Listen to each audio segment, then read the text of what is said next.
White labor shortage. The construction process for the Central Pacific Railroad was full of challenges.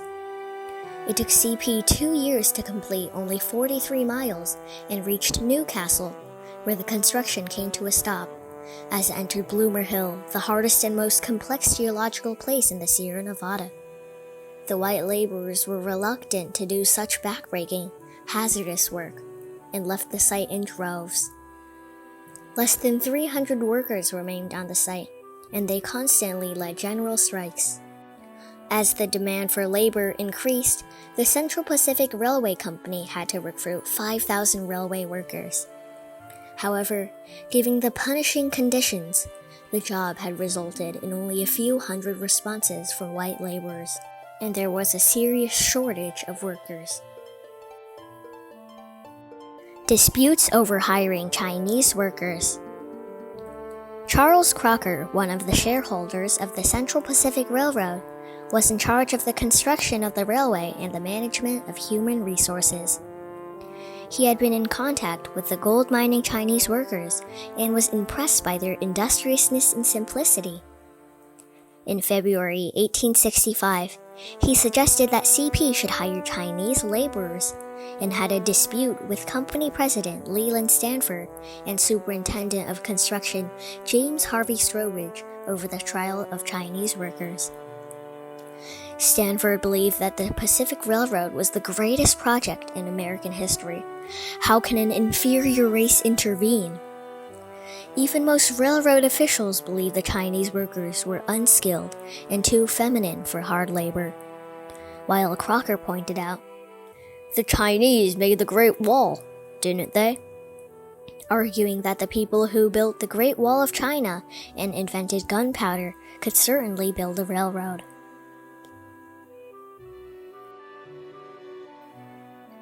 Bloomer Cut. The first 50-person crew of Chinese workers arrived and set up tents at the railway construction site.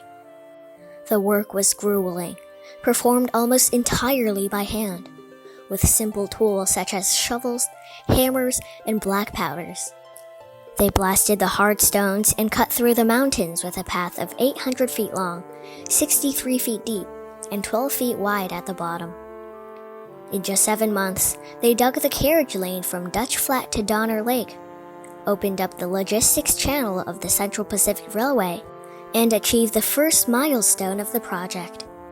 The Bloomer Cut is the landmark segment of the Transcontinental Railroad and was hailed as the 8th wonder of the world. Farewell. The Central Pacific Railroad realized they could just hire thousands of Chinese laborers to work for them, as the Chinese worked so hard with unbeatable efficiency. Given the shortage of local Chinese workers in San Francisco, CP decided to recruit laborers from Guangdong, China. The monthly salary of $26 to $31 attracted a large number of young Cantonese adults. It was the end of the Qing dynasty. Millions of people lost their lives due to rebellions, wars, and natural disasters. The average individual income was $1 silver per month. To survive, the young adults took the boat from Hong Kong and embarked on a journey away from their homeland. No one would have ever known that this wave of goodbye might be goodbye forever.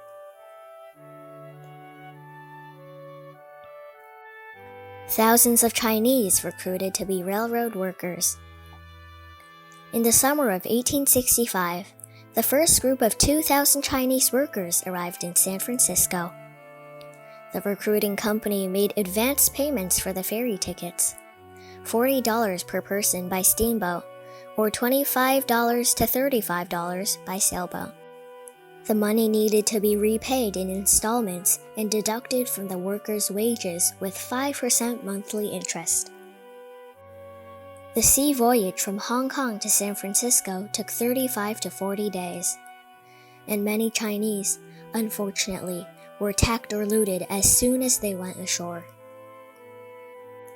From 1865 to 1869, about 12,000 to 14,000 Chinese laborers arrived in the United States.